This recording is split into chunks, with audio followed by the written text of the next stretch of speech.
우리 사도행전 7장 우리 함께 읽은 이 말씀은 사실 이제 굉장히 긴 장이죠. 60절까지 있고요.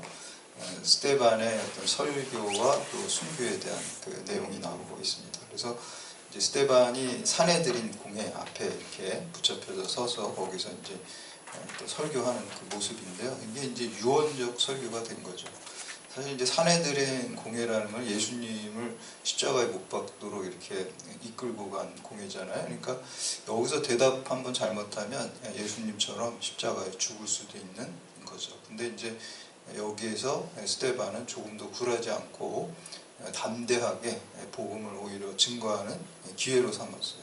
그러니까 유언적 설교가 되겠죠. 그래서 여기서 이제 설교한 그 스데반이 이렇게 담대하게 전할 수 있었던 것은 무엇일까? 이렇게 생각해 볼 때 사내들인 공회가 자기를 죽일 수도 있다는 걸 알면서도 이렇게 담대할 수 있었던 것은 바로 부활신앙이 있었기 때문입니다. 부활하신 예수님에 대한 그 체험, 그 믿음이 있었기 때문에 여기서 육체적으로 죽는 게 두렵지가 않았던 거예요. 이 복음 증거하면 나중에 자기가 순교하더라도 예수님과 같이 영원한 영광을 입을 수 있다라는 그 확신이 있었기 때문에 담대하게 복음을 전할 수 있는 것을 볼 수가 있습니다.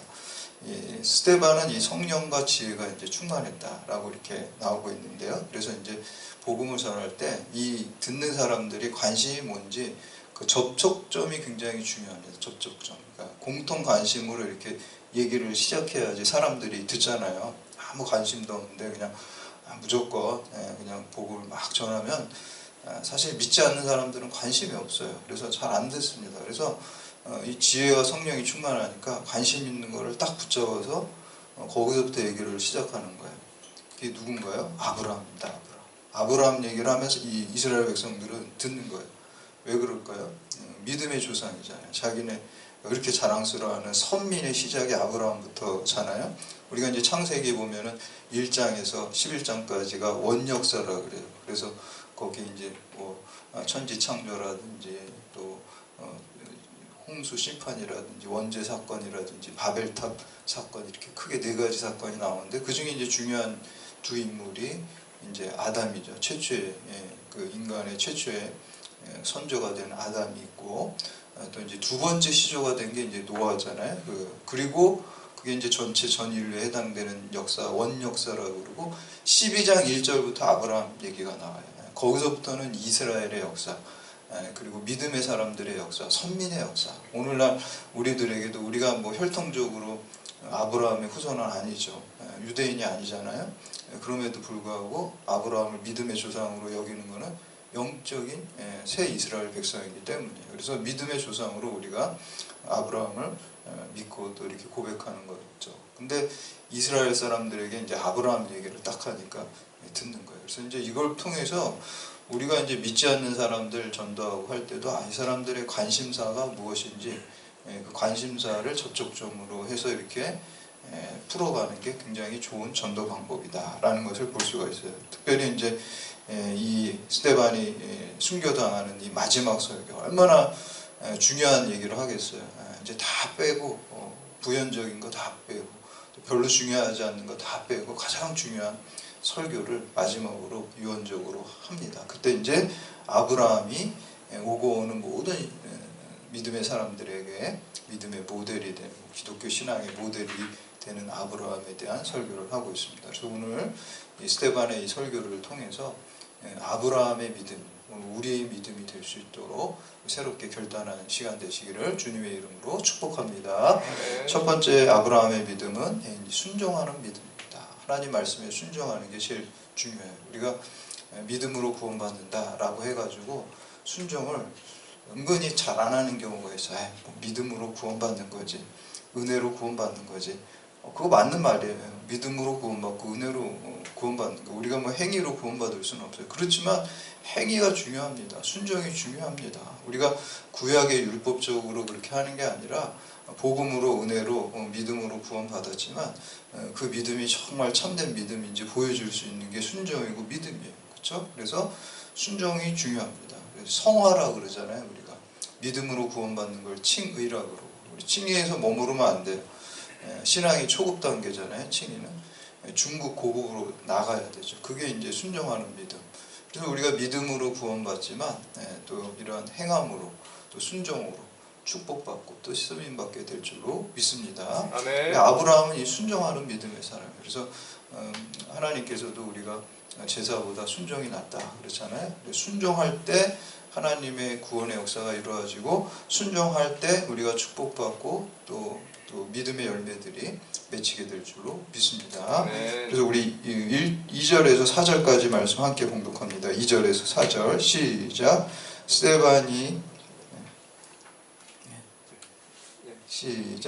스데반이 이르되 여러분 부형들이여 들으소서. 우리 조상 아브라함이 하란에 있기 전 메소포타미아에 있을 때 영광의 하나님이 그에게 보여 이르시되 내 고향과 친척을 떠나 내가 내게 보일 땅으로 가라 하시니 아브라함이 갈대아 사람의 땅을 떠나 하란에 거하다가 그의 아버지가 죽음에 하나님이 그를 거기서 너희 지금 사는 이 땅으로 옮기셨느니라. 아멘. 아브라함 원래 이제 메소포타미아 갈대아 우루 출신입니다. 지금으로 하면 이제 이라크예요. 원래 이라크 출신이니까. 그 다음에 이제 아버지하고 이제 데라하고 하란으로 가죠. 지금 이제 튀르키예 그쪽 지역이잖아요. 그래서 그 다음에 가나안은 이스라엘이죠. 그러니까 이라크에서 튀르키예로 갔다가 이제 이렇게 이스라엘로 이렇게 가나안 땅으로 들어가게. 근데 이제 요 갈대아 우루가 어떤 지역이냐 하면은 거기 뭐 진짜 굉장히 중요한 지역이에요. 우리가 세계 4대 문명 얘기를 하면 보통 이제 메소포타미아 문명, 그리고 이집트 문명, 인더스 문명, 화하 문명 이렇게 4대 문명이라고 그러잖아요. 근데 이제 4대 문명 중에서도 제일 처음에 문명이 메소포타미아 문명. 메소포타미아 문명 중에서도 또 수메르 문명이 있어요. 이건 다른 게 아니라 메소포타미아 지역에 있는 문명이 뭐 수메르 문명도 있고 뭐 바벨론 문명도 있고 뭐 이렇게 여러 문명들이 있어요. 그래서 아시리아 문명도 그러니까 이제 메소포타미아는 이렇게 좀 통칭하는 의미고 거기에 이제 수메르 문명이 또 이제 여러 또 뭐 바벨론 문명, 뭐 수메르 문명 중에서도 그 중에서도 또 수메르 문명이 가장 먼저. 그러니까 인류 역사상 제일 첫 번째 문명이 이제 수메르 문명이거든요. 근데 이 수메르 문명에 보면 이제 길가메시 서사시라는 게 있어요. 이게 기원전 2000년 전에 쓰여진 거예요. 그러니까 우리가 사실 뭐 서사식으로 뭐 일리아드, 뭐 오디세이 뭐 그런 거 알고 있잖아요. 그거보다 한 1200년 정도 앞서 있어요. 그리스보다. 그러니까 뭐 길가메시 서사시는 훨씬 더 그 최초의 인간의 어떤 문학 작품이라고 할 수가 있어요. 그리고 이제 사실적인 것도 많이 또 반영되어 있어요. 그리고 거기서 뭐 함무라비 법전이라든지 뭐 그런 게 인류 운명이 거기서 이제 처음 태동된 굉장히 중요한 지. 근데 이 바로 이 수메르 문명의 그 핵심 도시가 어디냐, 주도가 어디냐, 우르예요. 우르. 갈대아 우르. 그리고 이제 기원전 2000년 전 이 아브라함이 바로 이제 우르 출신이에요. 그럼 요즘으로 제가 요즘으로 하면 어딜까? 뉴욕이야, 뉴욕 맨하탄 출신이에요. 그러니까 이 원래 이 아브라함 뉴요커예요. 지금으로 생각하면 우르 출신이니까. 그래서 영국에 이제 한 고고학자가 있어요. 레널드 울리라는 사람이 그 고고학적으로 그 수메르 문명, 우르 지역이죠. 거기에서 이제 문명들을 하니까 뭐 금 접시, 황금 접시부터 해가지고 집도 보니까 방이 뭐 14개 있는 집도 있고 2층 집도 있고. 저희 집보다 훨씬 좋아. 저희 훨씬 잘 살았어요. 그렇게 그냥 어마어마하게 살았어. 화려하게 산 사람이. 근데 거기 뉴욕 맨하탄에 살고 있는데 갑자기 이름도 없는데 저 이상한 데로 가라 그러면 우리 갈까요? 우리 젊은 사람들이라면 또 너무 저거 꼰대 같은 얘기를 해서 하여튼 모든 사람이 그래요. 젊은 사람뿐만 아니라 모든 사람이 이익에 민감합니다. 내 이익에 손해보면은 그거 참을 수가 없는 거예요. 그렇죠? 근데 이익을 버리고 내가 지시할 땅으로 가라? 내가 지금 뉴욕 맨하탄 사는데 저 진짜 시골 같은데 그리고 뭐 거길 준다는 것도 아니고 앞으로 줄 거라 그러는데 아무 보장도 없는데 거길 가라 그러면은 과연 갈까? 한번 저 입장에서 생각해 보면은 잘 안 갈 것 같아 보니까. 근데 아브라함은 그 말씀에 순종했다. 믿음으로. 자기의 이익을 버리고 간 거예요. 이익을 버리고 간 거는 믿음이 없이는 저는 정말 불가능하다고 생각을 합니다. 믿음이 있기 때문에 간 거예요. 자기가 화려한 그 우르의 문명 속에 살고 있었지만 지시할 땅, 가나안 땅, 하나님 약속한 땅으로 가라 그러니까 그거를 다 버려요. 이익을 다 버려요. 진짜 믿음의 사람은 자기 이익을 버리는 사람입니다. 사도 바울도 마찬가지죠. 스데반도 마찬가지죠. 자기 이익을 버리고 나아가는 거예요. 그래서 이제 심지어 뭐 우리 유교에서도 공자님 말씀에도 군자는 의리라는 것, 정의라는 것, 또 진리라고 얘기하죠. 의리에 밝고 소인은 이익에 밝다라는 거죠. 보통 사람들은 이익을 추구하는데 군자는 의리를 추구한다라고 이제 얘기를 하는. 우리는 하나님 말씀 진리를 추구하는 것이죠. 그게. 그래서 이제 그렇게 떠나갔습니다. 순종할 때 우리가 아브라함이 쓰임 받고 축복받게 된 줄로 믿습니다. 여러분 쓰임 받고 축복받고 싶죠? 아브라함처럼 말씀에 순종하면 됩니다. 이익을 쫓아가지 않고 말씀을 쫓아가면은 하나님께서 기뻐하시고 또 쓰임 받고 축복받게 될 줄로 믿습니다. 두 번째 아브라함의 믿음은 약속이 성취되는 것을 믿었습니다. 기독교 신앙은 약속을 믿는 거예요. 그냥 내 뜻이 이루어지는 걸 믿는 것, 내 야망과 욕망이 이루어지는 걸 믿는 것을 기복신앙입니다. 그래서 하나님 말씀이 성경 말씀, 우리가 하나님 말씀, 성경 말씀 주셨는데 이 말씀이 내 삶 가운데 이루어지고 이 세상 가운데 이루어지는 걸 믿는 게 기독교 신앙이에요. 그래서 교회 다닌다 그러는데 아무거나 막 믿으면 안 돼요. 그거는 기독교 신앙이 아니에요. 그냥 겉으로만 기독교 신앙이지 속은 실질 본질은 기독교 신앙이 아니에요.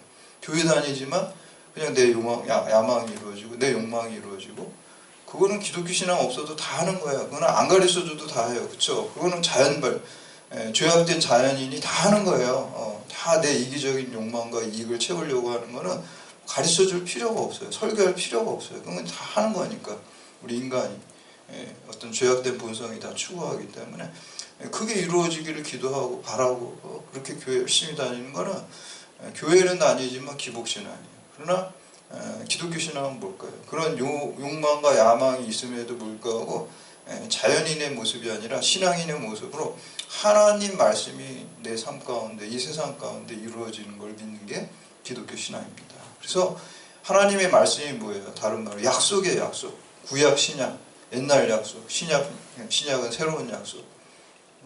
옛날 약속 올드 테스트먼트, 신약은 뉴 테스트먼트라고 그러는데 구약 전공하는 교수님이 있었어요.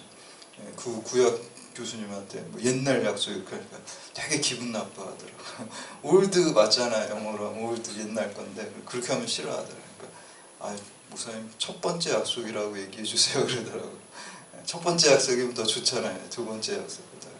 그래서 그 공부하는 그 전공하는 교수님들은 옛날 약속 그런 거 싫어하더라고요. 첫 번째 약속이라. 하여튼 약속이잖아요. 그 약속이 이루어지는 걸 믿는 거예요. 근데 여기 보니까 3절에 보니까 내게 보일 땅으로 가라 이렇게 이제 약속을 하죠. 미래에 대한 거. 약속은 다 미래에 대한 거죠. 과거에 대한 약속은 할 수가 없고요. 현재에 대한 약속할 필요가 없고 지금 하면 되니까. 약속은 다 미래에 관련된 거죠. 미래. 그렇죠? 5절 말씀 함께 봉독합니다. 시작. 그러나 여기서 발붙일 만한 땅도 유업으로 주지 아니하시고 다만 이 땅을 아직 자식도 없는 그와 그의 후손들에게 소유로 주신다고 약속하셨더라. 아무것도 안 줬어요. 하나님 증서를 써준 것도 아니고 그냥 아무것도 안 주고 땅도 안 주고 자식도 안 주고 그냥 앞으로 줄게 이렇게 얘기했어요. 근데 사실 뭐 이성적으로 생각해 볼 때 하나님 말씀이 믿기가 어려운 거죠. 그렇죠? 가나안 땅 어디인지도 모르는데 가라고. 자식도 지금 본인이 계속 아이를 못 낳고 있는데 자기 부인은 불임인데 나이도 많은데 낳을 수가 없는 상황인데 주신다는 거예요. 그래서 근데 그 약속을 아브라함이 믿고 나아가는 것을 볼 수가 있습니다. 제가 한번 그런 걸 생각해 본 적이 있어요. 사람들이 왜 약속을 안 지킬까? 약속을 안 지킬까? 한 4가지 정도 이유가 있어요. 제가 생각해 보니까. 하나는 기억력 때문에. 기억력. 약속을 했는데 자꾸 잊어버려요. 저희 집사람이 잘 그래요. 약속을 했는데 잊어버려. 잊어버렸다. 나쁜 의도는 아닌데 잊어버려. 기억력 때문에 약속을 못 지키는 거예요. 두 번째는 뭐가 없어서 그럴까요? 진실함이 없어서 약속을 안 지켜. 진실함. 사기꾼들은 약속을 하죠. 이거 하면 어떻게 해주겠다. 이렇게. 근데 그 처음부터 그 약속을 지킬 생각이 없는 사람이잖아요. 사기꾼은. 거짓말로 약속을 해요. 정치인들도 많이 좀 그러는 것 같아요. 그냥 뭐 당선만 되면 되지 그걸 진짜 뭐 진지하게 지킬 생각은 별로 없어. 그리고 공약을 빌공짜라 그러죠. 빈 공약이라 그러잖아요. 그냥 공약하는 거야. 약속하는 거야. 약속 뭐 지킬 생각도 별로 없어 사실은. 내 이익만 챙기면 돼. 그렇죠? 정치인들 많이 그러죠. 다 그런 건 아니지만 많이 그러잖아요. 그렇죠? 그래서 그런 진실함이 없기 때문에. 세 번째는 신실함이 없기 때문에. 신실하는 거는 그걸 성실하게 계속 이행해 나가는 거잖아요. 의지를 가지고. 의외로 사람들은 그 어떤 신실함이 없어요. 성실하고 아주 그거를 끝까지 지키려고 하는, 조금 하다가 좀 힘들면 안 해버려. 그렇죠? 신실함이 없기 때문에 약속을 못 지키는 거. 네 번째는 능력이 없기 때문에. 진짜 지키려고 했지만 상황이 안 되는 거예요. 그리고 누가 이제 돈을 꿔달라 그랬는데 내가 이제 이 많이 벌어가지고 2배로 갚아줄게 이렇게 약속을 했어요. 진짜로 약속을 했어요. 그런데 약속을 했지만 쫄딱 자기가 망했다 그래요. 그러면은 지킬 수가 없죠. 능력이 안 돼요. 근데 반대로 생각하면은, 그래서 이제 인간의 약속은 두 개죠. 약속이 있고 성취가 있는데 이게 이루어져야 이루어지는 거예요. 한 50%만 이루어져도 잘 이루어진 거예요. 사람들은. 그렇죠? 그래서 근데 이제 하나님은 어떨까요? 제가 4가지 말한 거 한번 다 대입해 보세요. 첫 번째, 하나님 잊어버리실까요? 안 잊어버려요. 전지하시니까 내가 잊어버려도 하나님 기억하시죠. 저도 그런 경우다. 제가 무슨 고등학교 때 하나님한테 소원을 했는데 제가 소원해놓고 막 몇십 년 지나니까 그거 흐릿해지고 잊어버렸어요. 나중에 뭐 이렇게 막 뭐 어려운 일이 있어서 어떤 기도하다 보니까 하나님이 다시 몇십 년 전에 내가 약속한 걸 다시 기억나게 해주시더라고요. 성령께서 기억나게 해주시는 거겠죠. 너 옛날에 약속하지 않았냐? 이렇게 저한테 따져 물으시더라고요. 하나님. 그러니까 하나님 안 잊어버리신다. 그렇죠? 제가 잊어버려도 하나님 안 잊어버려요. 그러니까 하나님은 전지하시니까 잊어버릴 일이 없고, 하나님은 진실하시잖아요. 하나님은 뭐 인간한테 거짓말 쳐가지고 뭐 이렇게 하시진 않을 거 아니에요. 진실하신 하나님. 그렇죠? 세 번째는 하나님 신실하신 하나님. 하나님 신실하시니까. 하나님은 전능하셔요. 뭐 사정이 생겨가지고 야 내가 그거 지난번에 그거 약속했는데 좀 상황이 어려워져가지고 그거 못 지키겠다 이렇게 하지 않으신다. 그러니까 하나님은 그 4가지를 다 가지고 전지하시고 또 진실하시고 신실하시고 전능하시니까 하나님의 약속과 성취는 몇 개일까요? 한 개. 그냥 약속이 있으면 이루어진 거예요. 그렇죠? 약속이 여러분에게 있다는 게 이미 축복이에요. 그게 믿음입니다. 2개가 아니라니까 1개라니까요. 약속, 그 때와 그 방법은 우리는 몰라요. 그렇지만 하나님이 우리에게 약속을 주셨다고 한다면 그 약속은 반드시 100% 이루어집니다. 이 스데반이나 바울이나 베드로나 그런 사람들에게는 그 믿음이 있었어요. 하나님의 약속은 반드시 이루어집니다. 아브라함도 마찬가지예요. 그게 반드시 이루어진다는 믿음이 있었기 때문에 그 약속에다가 인생을 걸은 거예요. 그 약속에다가 생명을 걸은 거예요. 아브라함은 그런 신앙이에요. 거기다가 다 올인했어요. 하나님의 약속에다가 뭐 내가 유혹하고 뭐 이런 거 다 소용없고 내가 죽든지 살든지 하나님 약속 붙들고 죽겠다라는 그 믿음이 있었습니다. 약속이 반드시 이루어질 것을 믿었어요. 마지막으로 세 번째, 아브라함은 천성을 바라본 믿음이었어요. 천성을. 우리 히브리서 11장 8절에 10절에 보면은 아브라함의 믿음에 대해서 이렇게 나와요. 믿음으로 아브라함은 부르심을 받았을 때 순종하여 장래의 유업을 받을 때 나아갈새 갈 바를 알지 못하고 나아갔으며 믿음으로 그가 이방의 땅에 있는 것 같이 약속의 땅에 거류하며 동일한 약속을 유업으로 함께 받은 이삭 및 야곱과 더불어 장막에 거하였으니 이는 그가 하나님이 계획하시고 지으실 터가 있는 성을 바랐습니다. 가나안 땅 가라 그랬지만 본질적으로 이 가나안 땅 약속의 땅만 바라본 게 아니에요. 이 가나안 땅 약속의 땅으로 그 상징되는 하나님의 도성을 바라봤다는 거예요. 아브라함. 그렇기 때문에 부자잖아요. 족장이면은 옛날에 부자인데 제대로 집을 짓고 살지 않았어요. 장막에 거했다는 건 텐트에 살았다. 텐트. 그냥 그 속담에 그런 게 나그네는 그 다리에 집을 짓지 않는다. 그런 속담이 있어요. 나그네가 지나가는데 무슨 뭐 다리는 어때? 다리도 건너가는 거잖아요. 둘 다. 근데 거기다 뭘 집을 지어요? 그냥 잠깐 거쳐가는 겁니다. 그러니까 이 아브라함은 철저하게 나그네 의식이 있어요. 내가 여기는 왔다가 가는데 본향으로 하나님 나라 가야 되니까 외국인 의식을 가지고 있었어요. 내가 여기 원래는 여기 잠깐 왔지만 원래 소속은 원래 국적은 천국이야 이런 생각이 있었어요. 나그네 의식과 외국인 의식이 있었기 때문에 여기는 잠깐 갔다 여기 천년만년 사는 데가 아니라 내가 본향으로 가기 때문에 여기서 잠깐 거주하는데 그리고 여기서 잠깐 사명을 감당하는데 이렇게 생각했다는 거예요. 여러분 오늘 우리 신앙은 어떻습니까? 우리가 이 세상에서 뭐 천년 만년 살 것처럼 돈과 명예와 이익과 이거 붙들고 집착하면은 정말 우리는 천성을 바라보는 믿음이 아닙니다. 아브라함처럼 하나님이 약속하신 그 천성이 우리 가운데 반드시 하나님께서 우리를 주실 줄 믿고 그 천성을 바라보면서 여기서 나그네 의식을 가지고 그리고 외국인 의식을 가지고 우리 본향을 향해서 나아갈 때 아브라함처럼 여러분들이 쓰임받고 특히 이제 아브라함도 역시 부활신앙을 가졌어요. 왜냐하면 이삭을 바칠 때 이삭을 하나님이 죽여도 다시 살아내실 걸 믿었다 그랬어요. 사도 바울도 마찬가지예요. 사도 바울도 부활하신 예수님 만났기 때문에 그 부활신앙이 있었기 때문에 이전 거를 다 배설물처럼 버릴 수가 있어요. 오늘 스데반도 마찬가지예요. 죽음 앞에서 죽음을 두려워하는 것도 예수 그리스도의 부활처럼 나도 부활하리라는 그 신앙이 있었기 때문에 그래서 오늘 이 말씀처럼 또 아브라함과 같이 순종하는 믿음, 약속이 반드시 이루어질 것을 믿는 믿음, 그리고 천성을 바라보는 믿음, 부활신앙이죠. 천성에서 우리가 다시 살 거라는 그 신앙을 가지고 여러분들 하나님께 쓰임받고 축복받는 여러분들 다 되시기를 주님의 이름으로 축원합니다.